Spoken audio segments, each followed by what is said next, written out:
Bitch, what? Hello everyone, it's your girl Oumoomoo and I'm back at it again with another video today. Today, I've actually been meaning to film this. For the past few days, I've actually been like really lazy.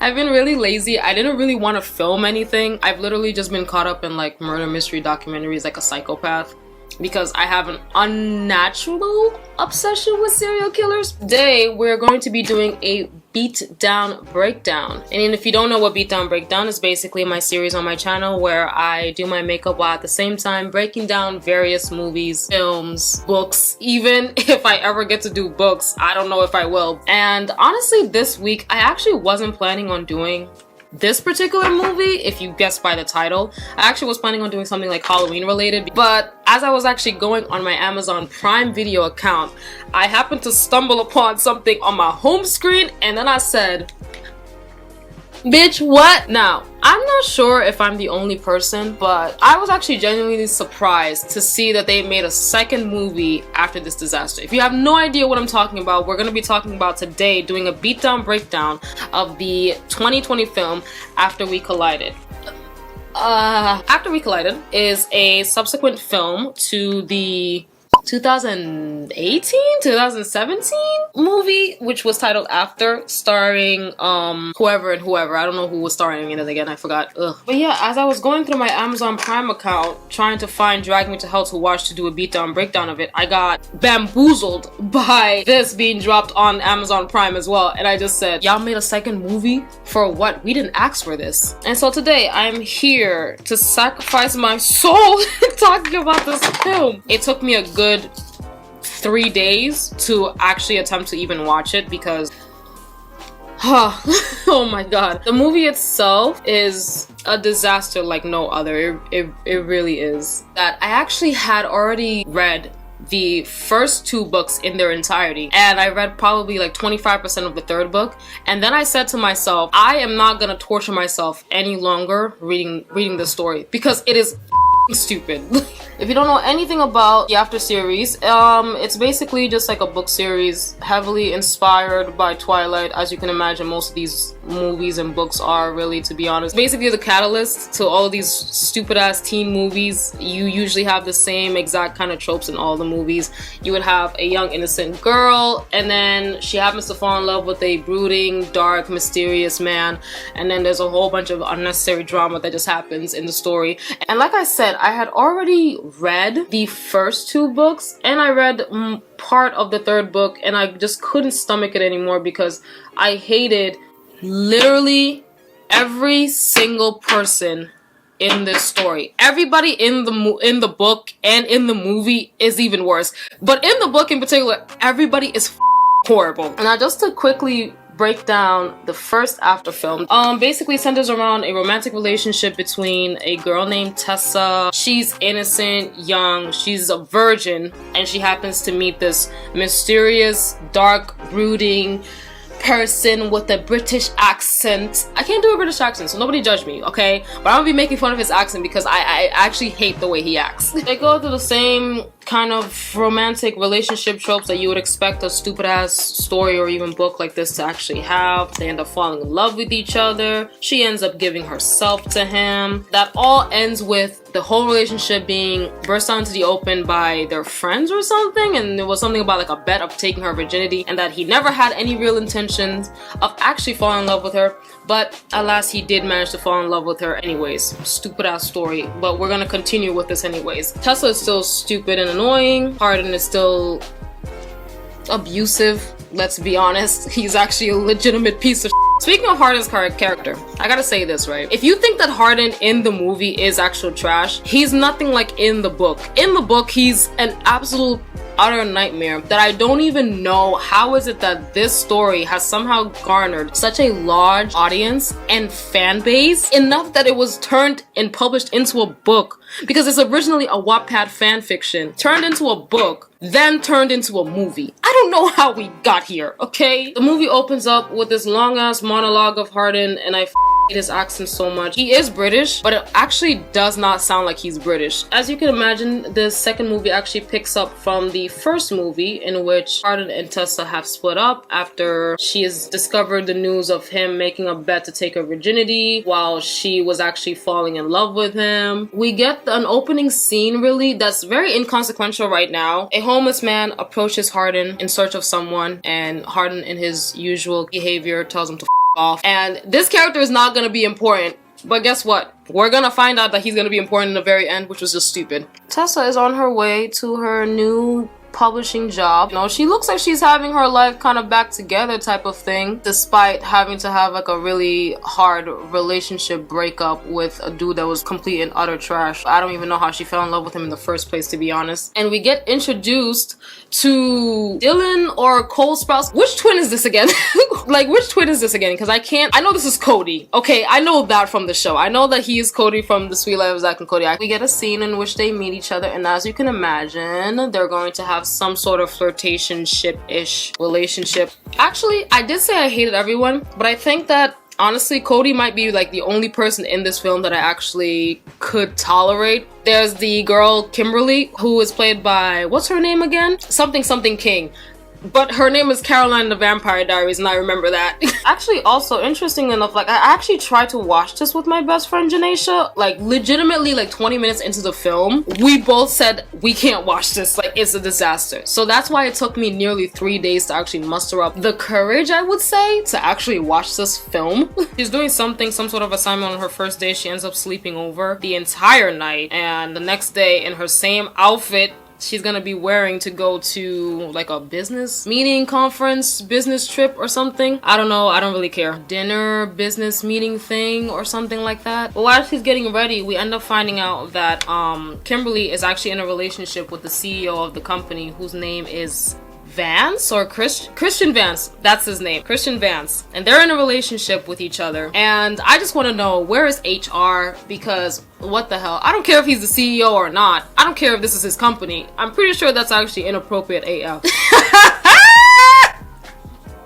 I'm sorry. Tessa comes out in literally like the worst dress and shoe. Bitch, you see them shoes? Oh my god. I'm like, no, baby. You is too pretty to be dressed up like this. Who dressed you up? I blame Kimberly, that's it. Caroline Forbes. Why would you dress her up like this? I don't really understand. Anyways, they're at the club, and in this like kind of like a suck-off homage to the author of the series. Her name is Anna Todd. She appeared in the first movie, and I didn't realize that until there was like an Easter egg thing. But she appeared in the first movie, and she appears once again in this movie, and it's just like, sis, I did not ask you to even make these movies, let alone even be in them. Anyways, at this club place thing, Tessa actually ends up getting quite drunk. I don't even know how and why she did that, because again, you're at work, you're supposed to be working right now, and at the same time we see Hardin, and he has a frat party or something that he has to go to his old frat house. We get reintroduced again to like the dolls kill models. I don't know. We end up meeting that other dude, the guitarist, who's actually pretty cute.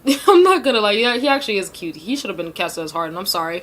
But we also get introduced to that girl that had like a relationship-ish with Hardin. She's really annoying. She has like the worst hair that I think I've ever seen really on any girl to do. She's super vain. Oh my god. Speaking of which, I have to say this. There's a bunch of just like inconsequential conversations or jabs at each other, and a bunch of unnecessary droppings of what a sudden switch up from the movie. Tessa is out at the club as if she's forgotten that she's actually at work, so she's gotten drunk to the point where she makes out with a guy on the dance floor while also at the same time envisioning it to be Hardin's face. And then she goes and approaches Zach or Cody, one of the twins, I don't know, to ask them, hey, can you take me back to my hotel room or something? Because I'm super freaking drunk. Hardin is getting hit on by that annoying girl with the stupid hair that had like a relationship with her, and you look like a lost little puppy over some Virgin Mary turned skank who doesn't even want you! What in the name of acting? This movie actually made me think that I was watching a parody. Like, I didn't think that I was actually watching a real ass movie that's supposed to have a real ass storyline that these characters or these actors are supposed to be following. So I don't know what was going on. Tessa's super drunk, so she ends up calling Hardin and lets him know that she is drunk AF. Not only that, but that she's actually gone commando as well, and a dumb bitch move. What the hell? Who the hell calls their ex-boyfriend, and who would call their ex-boyfriend? You find out that this guy was only in a relationship with you in an attempt to take your virginity, and then once he gets it, he was just gonna dump you as if you was just like some freaking penny on the floor, and your ass is gonna be calling him while you're drunk. Stupid. What do you know is going to happen later? He actually tells her that I know where you are, I can find you, your location is on. Is we not concerned? Because I'm concerned. Can you imagine if you break up with your ex and you end up calling him and unprovoked he tells you, yeah, I'm gonna find you regardless, I know where your location is at. Tessa and Cody are speaking to each other. Unnecessary move of her throwing something and spilling wine on his shirt, and then now she's attempting to clean all of his clothes, and at the same time that this is happening, Hardin, of course, on his sociopathic bullshit, actually comes to the hotel room that she's at. For some reason, Tessa doesn't really seem like she's actually that alarmed. Unprovoked, unannounced, and just shows up at her hotel room. Sir, we are not in a relationship. Why are you really here? And lo and behold, what do you know? He knocks down the door in this feeble-ass attempt. Fucking Trevor! Oh my god. Oh my god. I hate this dude. Oh my god. The acting. It's the acting for me, yo. The acting itself, oh my god, everyone is so cartoonish and so horrible. It gives you like very like Netflix romance movie vibes, and we all know that every single Netflix film is complete and utter garbage. Because both of these characters are awful, right? They get into a stupid ass argument with each other. In the middle of them having an argument, it then turns to Tessa putting the moves on him and says, you finna have this cootie cat or you finna leave. Either way, you have two choices here. Sis, what happened to breaking up? Like, what happened to we're not gonna entertain this dude any longer because he's literal and utter garbage? Oh my god, I said the acting was horrible and the sex scenes themselves are so gross. Like, oh my god, it's so gross to actually watch these people kiss each other, touch each other, or even hear them speak. Do people actually find this movie to be exciting or sexy in any way? Because I'm really not excited. I'm not excited. I'm actually more disturbed than anything else, to be honest, at this point. Honestly, I actually really I said this before, but I actually genuinely do hate the way everyone acted in this movie. Everybody's trash as far as acting in this movie. Anyways, Tessa is upset at Hardin for basically giving her the hold down, throw down. Bitch, you spreaded your wop on the man. He was gonna take it regardless. He is a man after all. End up getting into an argument with each other because Tessa has revealed that she kissed some dude at the club, and as you can imagine, because of Hardin's extreme possessiveness, that does not fly by with him. What the fuck? How the hell you pulled that shit? My Tessa would never kiss a stranger at the club. There is no more your Tessa. And I would Morley. What? And then she walks out with no shoes. Bitch, what? Yo, this is not a romantic love story. The main issue that I have specifically with this like series is that it's primarily targeted towards young adults, right? Probably have not had enough experience as far as dating, or at least enough experience to be able to differentiate between undesirable and desirable characteristics in other people that would allow them to have healthy and conducive relationships. And for some reason, these kind of stories, these Wattpad ass, stupid ass stories that always have the same exact trope and same exact idiosyncrasies in their characters, somehow it's always targeted to young adults. And as you can guess, anyone who is young, who hasn't had experience as far as dating people, probably is unable to say to themselves, hey, this relationship is unhealthy. I shouldn't actually be in this relationship at all. An inexplicable attraction towards two people is enough to maintain a relationship. Like, for example, i.e. in these kind of movies, having sex with each other is supposed to be enough of a reason for these two people to stay together. Even though they can't be good people for themselves and try to better themselves as people, therefore they can't learn to love somebody else. Love yourselves, yo. Like, love yourselves. BTS has said so themselves. Bangtan Sonyeondan has said, love yourself, speak yourself. Love yourself enough to get yourself out of situations and shit like this. I've been in a similar relationship to this. I've had my own Hardin. tattooed troublemaker. Realistically, obviously, it's not a healthy and conducive relationship, right? Like you can't effectively communicate when you're both screaming at each other. I know what it's like to be in a relationship like this. I know what it's like to be in a relationship like this, where two people are always constantly getting into arguments, always constantly fighting each other. And yeah, part of it does have to do with the fact that Tessa and Hardin are really young, so they don't understand that they're both not experienced enough in relationships or really love. They really are each other's first loves. So I can kind of give that as an excuse, but it's not okay at the end of the day. Your first love shouldn't be as tumultuous as this relationship. Now, I know that there are people who watch and know the series and know that obviously this is a story. It's a fictional story. I'm aware it's a fictional story. I'm just not aware if younger people realize that this story, not only is it incredibly dangerous for young people, but it's also stupid AF. But anyways, Hardin and Tessa again have gotten into their little argumentative. Hardin has a discussion with his stepbrother, I believe, the black dude that's actually also Tessa's, like, one of Tessa's best friends or something like that. Wait a minute, wait, hold on. Is school still going on? Is Tessa not going to school at all? Did she drop out of school for this dude? Where they do that at, sis? You can't do that. You have prioritized that education, get that degree. You think I don't know that? I know, I fucked up, I know. I hate this dude's acting, yo. Anyways, he throws a tantrum and says that he's going to London. Yes, go back home, leave this girl alone. Y'all don't need to be together so I can move on with my life. I hate the story. Talking about I love her and I never felt this way about anyone before. Boy, what the hell? You don't know nothing about nothing. Like, what are you talking about? You don't love this girl. Like, this is not love. Like, don't be fooled, don't be mistaken. This is not love. Again, it's not a healthy, conducive relationship. You can spin it whichever way you want to, but it's not love. Love really isn't as complicated as people make it seem to be. You guys can't love yourselves and want better for yourselves, so how the hell are you going to be able to love another person? Y'all can't effectively communicate with each other when you have issues. You would think that two people that actually love each other enough would say, hey, this isn't a healthy relationship. Let's actually not be together. And let's spend some time apart and see where life takes us. And if we end up working out, then that's cool. If not, then that's also okay. It's like, you can't be able to have a healthy, conducive relationship with somebody else, especially romantically, if neither of you guys are willing to actually put in the effort to make it work. Love is not enough to maintain a relationship. It's not just love that actually makes a relationship work. It takes consistency, honesty, and also having enough responsibility to yourself that when it gets to a point where you need to leave, you need to simply just leave and end the relationship and let it just end like that.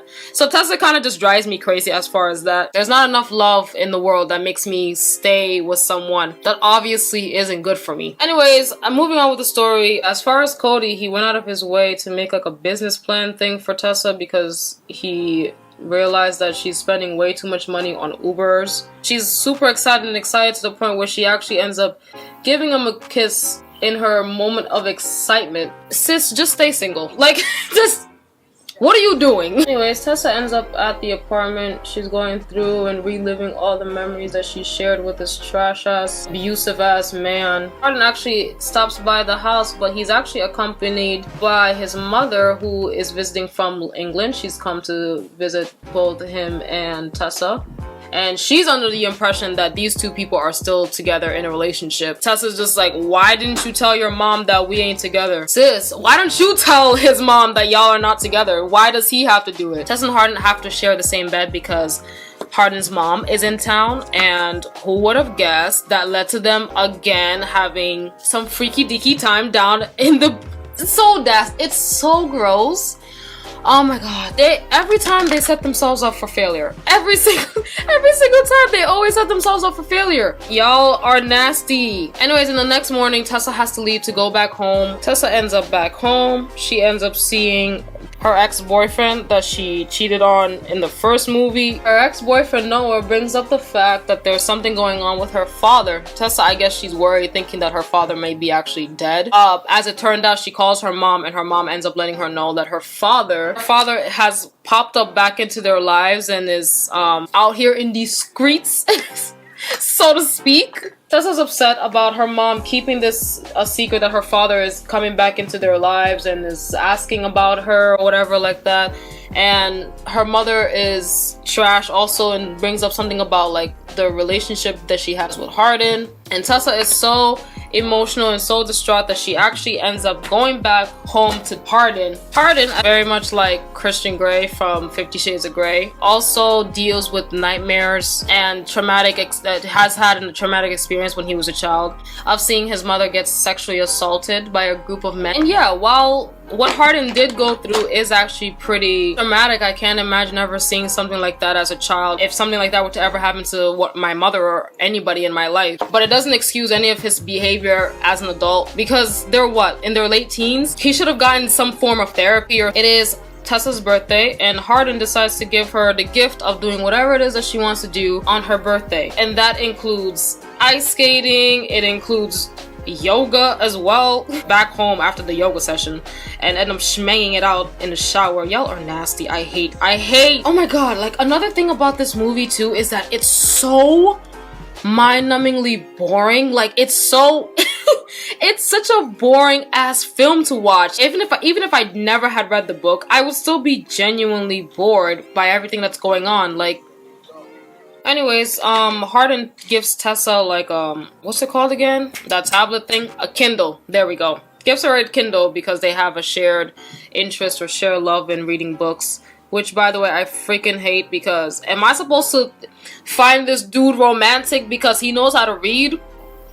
He is a young adult living in America attending college. I would hope he knows how to read. Like, they end up smashing at Tessa's job. Is the sexual attraction that palpable that you guys are willing to just defy all sense of logic and end up having sex at your workplace? Okay. And then not only that, but they make a declaration of like, I love you. She says, I love you too. Hardin is just like, don't say I love you too, because then it just sounds like you're agreeing with me. I wish would tell me some shit like that.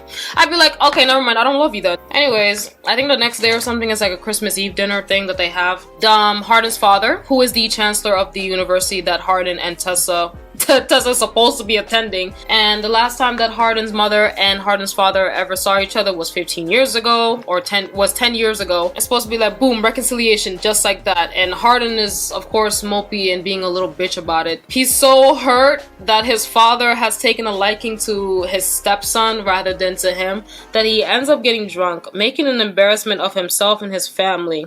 And then that ends with him going all out on his dad, saying that you basically abandoned me after you let my mom get raped, and ends up in a fight scene. The thing about it is like, yeah, he says like, you know, you destroyed my mom's life, you destroyed my life in the process of you being drunk, and then you completely just abandoned us in England, came to America, built a whole new life, and acted like all those things that happened did not happen. You're an adult now. Your father is attempting to have a relationship with you. You might as well just forgive him and move past it for the sake of your own well-being. But if his mom can go through that night and be able to forgive Hardin's father for putting her in that situation, then why wouldn't he? Nah, but no funny though, like why does Hardin's mom actually sound more English than he does? Like why you destroyed all of that? You gonna have to fix all of that, sir. Who gonna fix it? You or Tessa? Which one?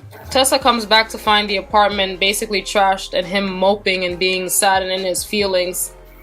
And she doesn't take that as enough of a warning sign to be like, you know what, I'm gonna leave. You know what, I don't even feel bad for saying this, to be honest, because I genuinely actually want to see him hit her. Maybe then it will get through her thick skull that he's abusive, that he's actually crazy, that she feels bad that Hardin has gone through the life that he's gone through. She feels like she needs to fix it. That's not your responsibility to fix at the end of the day. His emotional issues are his emotional issues that he needs to handle on his own as a man, especially because like he's an adult. He needs to learn how to get over it and therefore live a healthy life, primarily for himself, before he can learn to bring any sort of positivity into a relationship. His unwillingness to become a better person, he's going to continue to go down the path of spiraling constantly out of control to the point where it may cost him and or another person's life. Next scene anyways, they go to like the New Year's Eve party that's happening at Hardin's like frat house. I hate the dialogue whoever did the script writing for this movie as well does not deserve hands. I mean, Anna Todd herself also doesn't deserve hands to ever write another story ever again, because I actually hate the story.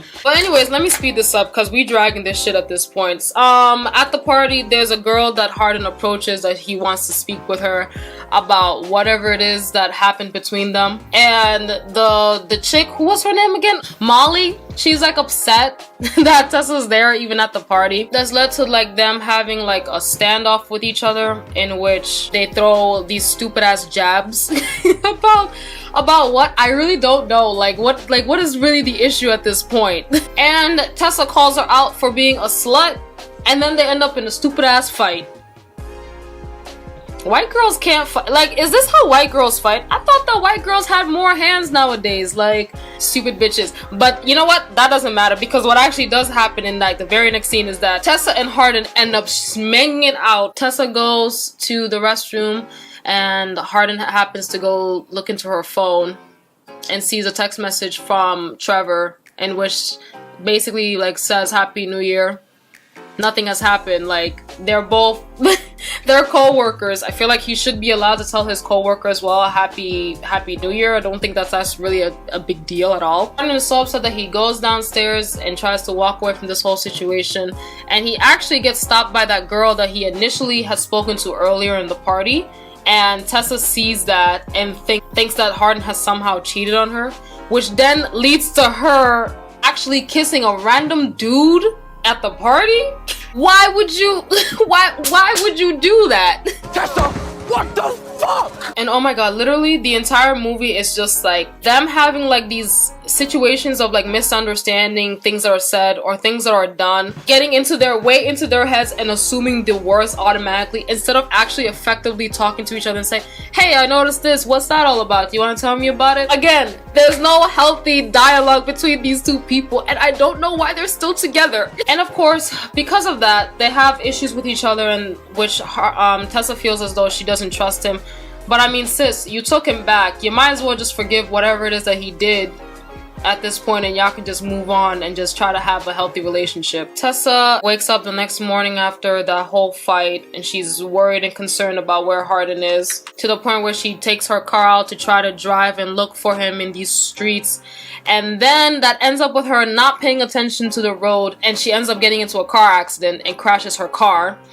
Because it's her fault. Who told her to go out here to be looking for her boyfriend in these streets? Like, prioritize your health, sis. He got the key to the house, bitch. He can let himself in when he's ready. Landon comes over to Tessa and Hardin's house. Landon and Hardin get into an argument and a fight. Hardin gets a call from Trevor, and Trevor lets him know, hey, you need to stay the f away from Tessa. You're not good to her. She nearly died today because of you, because she was out looking for you. And this ends with Hardin making a decision to go back home to London to effectively leave Tessa alone. And I wish this would be the end of the story, because obviously this is more realistic than anything. These two people should not be together or even try to be together, because they're not at a point emotionally where they can actually effectively maintain a healthy relationship with each other. Anyways, in the very last scene, there is a gathering of all the people in the company, friends and family or whatever, and the Vance Publishing dude, the CEO, ends up proposing to Caroline. And lo and behold, well, what do you know? Hardin's at the party. Who told him to come? I do not know, but he there anyways. You're never going to leave me alone, are you? Then bitch, get a restraining order. Like, what? They end up getting back together. And on the same day after that, the very last like 2 scenes is just Hardin going to go get a tattoo that's dedicated somehow to Tessa, and a very anticlimactic cliffhanger. We end up finding out the homeless person from the very early parts of the first scene in the beginning of the movie actually is Tessa's father. And then the credits roll, and that's the end of the movie.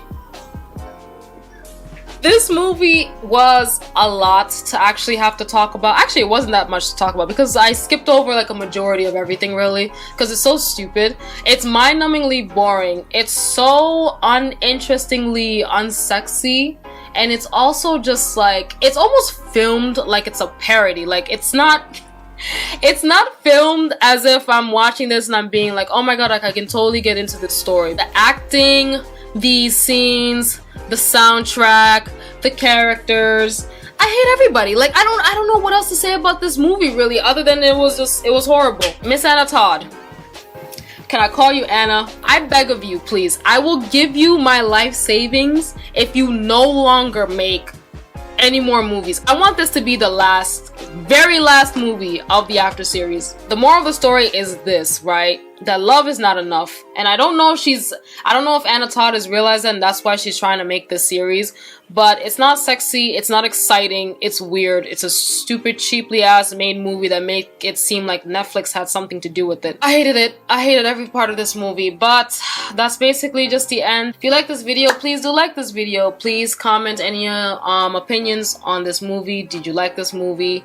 Did you hate this movie? I'm assuming that most people hate this movie. And check out all of my other videos in my Beatdown Breakdown playlist. I will most likely be filming tomorrow again, or in 2 days, my Beatdown Breakdown of Drag Me to Hell, because Halloween is about to be coming up and I'm not gonna have time this weekend. So that's basically just the end of that. We have to catch each other in the next video. Bye!